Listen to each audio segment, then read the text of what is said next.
Понеже ние много често забравяме, че нашата борба не е срещу човеци, не е срещу плът и кръв, срещу поднебесните сили на злобата е нашата борба.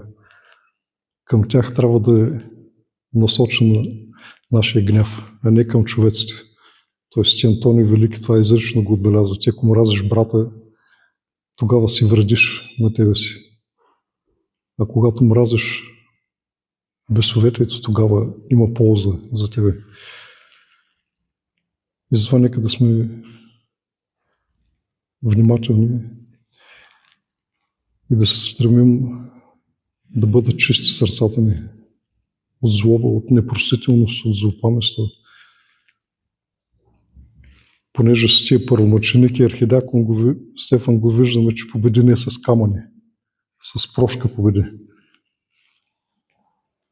И да стремим ние нашите сърца да са чисти от злобата.